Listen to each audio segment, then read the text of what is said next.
Iniimbestigahan na. But first things first, we wanted to give back the ease of pedestrian for our students in Arellano and the teachers and the community. Next will be, we are now looking at the historic site, Plaza del Piero, na baboy din ng congressman. So the point is, hindi ko malaman kung paano nila nagagawa to ng walang building permit. Meron pa isa, doon sa Quiapo area, easement, ginawang multipurpose hall na naman ng barangay. Pondo rin ng congressman. 43 million yata yun. Pina-inspection namin ngayon. In fact, pina-check ko nga kung may building permit din. Dahil pag wala, they have to stop. Kasi easement yun eh. Ilog yung katabi. Kaya tingnan mo, ayan o.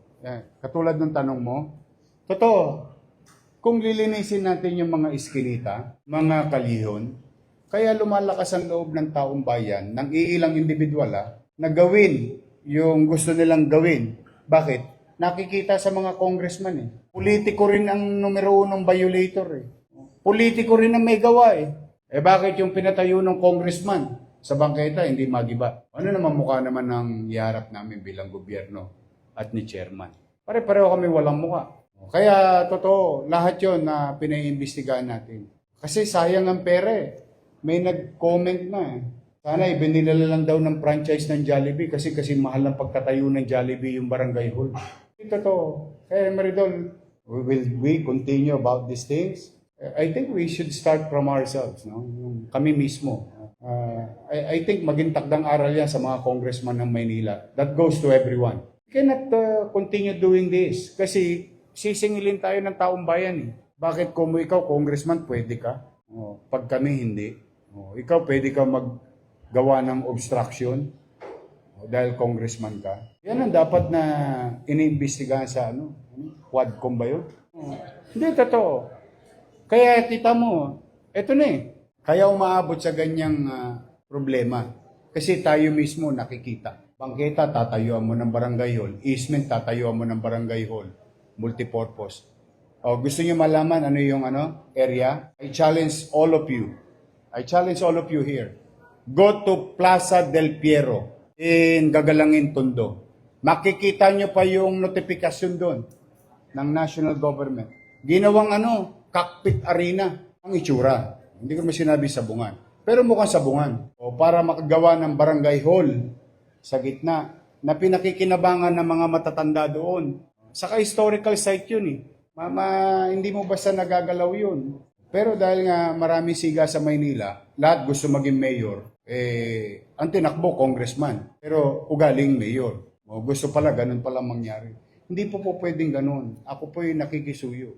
Hindi po pwedeng ganun. We have to put orders. Ayaw ko ng ganitong insidente.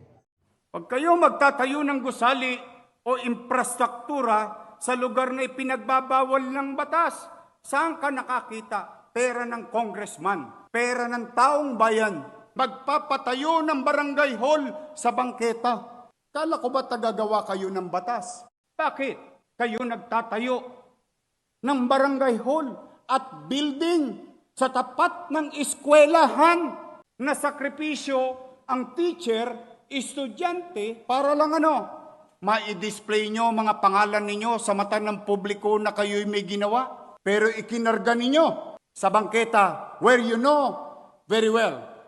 Roads, alleys, and boulevards and avenues are beyond the commerce of men. Naglilinis kami dahil kayo'y congressman, kayo'y siga, ni walang permit, ni walang construction permit, ni walang building permit. Subukan niyong gawin yan sa harapan ko ngayon. Iohoyo ko kayong lahat. That's what you call technical malversation of public funds.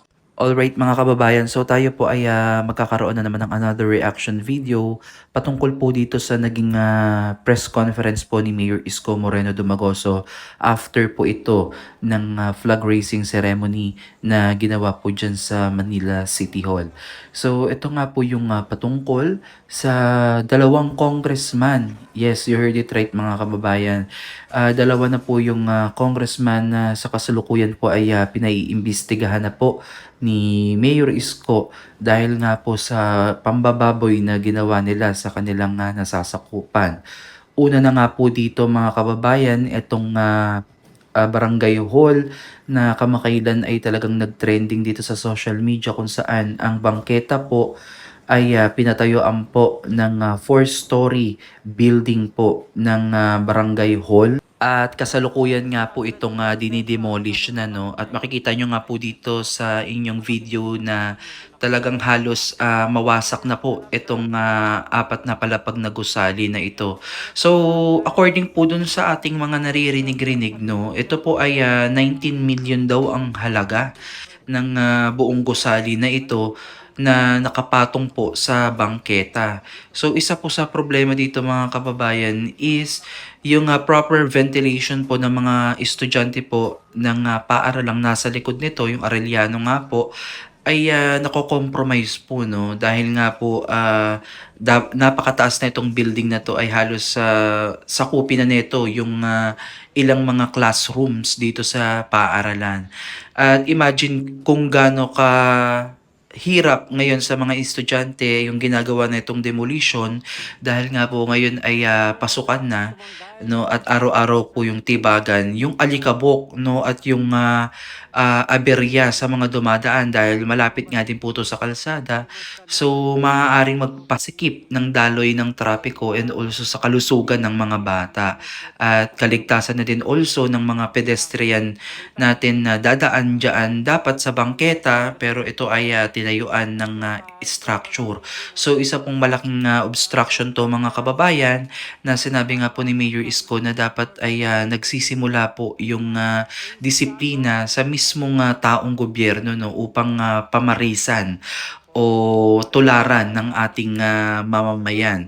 Dahil kung mismong ang mga taong gobyerno ang nakikitang unang lumalabag sa kanilang ipinapatupad na batas, ay tiyak na mahihirapan din pong sumunod yung taong bayan, no? Dahil nga nakikita nga sa ating mga leader na ginagawa nga nila yung mali. So how much more kami pa kayang na maliliit na tao ay hindi gagawin? So sa ngayon mga kababayan ay dalawang congressman na po yung pinaiimbestigahan ni Mayor Isko dahil nga po dito sa mga ginawa sa ating mga plaza and also sa mga bangketa na tinayuan po ng mga illegal structures, no. At ilang linggo lamang mga kababayan, siguro meron na namang another update sa ating itong si Mayor Isko patungkol nga po sa mga bagay na ito. So para sa akin, no, itong ginagawa ni Mayor Isko ay talagang napakaganda. Very transparent sa ating mga mamamayang Manileño, lalo na yung mga concerned citizen at yung mga taxpayer, no. So kailangan alam din natin yung nangyayari sa ating lungsod. Sana pupunta ang mga buwis na binabayad natin at hindi dapat ito nasasayang.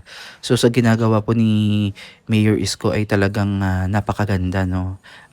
Makikita talaga natin na ang gobyerno po ng Maynila ngayon ay nagtatrabaho at nakikita po talaga yung tunay na suliranin sa ating lungsod na dapat talagang i-address. Tama nga naman, etong si Mayor Isko na dapat nakikita talaga natin sa tunay na leader yung siya mismo yung sumusunod sa batas, no, dahil no one above the law. Dahil nga hindi porket ikaw ay nakaupo bilang mayor o congressman, lahat na lang ay kaya mong kontrolin at kaya mong lumabag sa batas na umiiral sa ating bansa. So hindi ganoon, no. Kailangan talaga pantay-pantay tayong susunod, at since kayo ng congressman, 'di ba? Para sa ating mga congressman, sila ang gumagawa ng batas. So dapat sila mismo no, alam nila kung mali ba yung ginagawa nila o hindi. At kung mali na, ay wag na nilang ipagpatuloy pa. So ang problema kasi dito mga kababayan, ang main concern din ni Mayor Isko is walang mga building permit and also yung pera ng taong bayan ay nasasayang, no? Grabe. Hindi lang basta-basta milyones ang pinag-uusapan dito, no? Milyon-milyong halaga na dapat napunta na lang sa ibang mga proyekto at napakinabangan talaga ng lubusan ng sambayan ng Pilipino o dito sa atin, especially dito sa lungsod ng Maynila, no?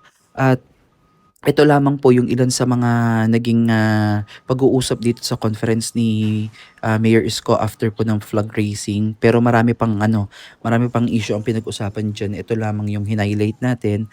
At ito kasi yung inaabangan ng ating mga viewers. So ayan po mga kababayan, muli pong nagsalita si Mayor Isko na hindi po sila titigil na aksyonan itong mga bagay na to at patuloy po silang magsasagawa ng mga investigasyon para mabigyan tayo ng karampatang balita o update dito po sa nangyayari po sa atin, especially yung mga nasasakupan po dyan ng congressman na nakagawa po ng kanilang pagkakamali. So hirit nga ni Mayor Isko na sana ito daw yung iniimbestigan sa Quadcom, no? Well, totoo naman talaga na dapat ang iniimbestigahan talaga dito sa Quadcom ay yung mga totoong nangyayari sa ating bansa at yung hindi masyadong napapansin, no? At hindi lang nakatuon dito na lang sa parang ano na lang, na personal na lang, no? Ito ang impeachment na walang kamatayan at walang humpay na patuloy na binabato at pinupukol sa isang tao and also sa mga vloggers na nagpapakalat daw ng fake news. 'Di ba? Grabe no.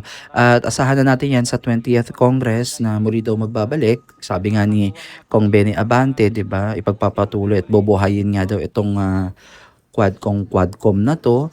At tignan na lang natin mga kababayan no, kung saan papupunta itong kaso neto dito sa illegal structure sa mga bangketa na to at sa ilang mga plaza. Abangan nyo din mga kababayan yung update natin at tayo mismong pupunta dun sa mga lugar na minention ni Mayor Isko para magbigay sa inyo ng update, fresh update. At so ayan mga kababayan, maraming salamat. Kung gusto nyo mapanood yung buong video na ni Mayor Isko ay bisitahin nyo po ang kanyang Facebook page sa Isko Moreno Dumagoso at doon nyo po mapapanood lahat ng update mga kababayan. So for now mga kababayan, hanggang dito na lang muna. Please don't forget to subscribe sa aming YouTube channel, sa Coppers Vlog, Kuya J at sa Manila Reborn. Muli maraming salamat at see you on our next one. Manila, God first.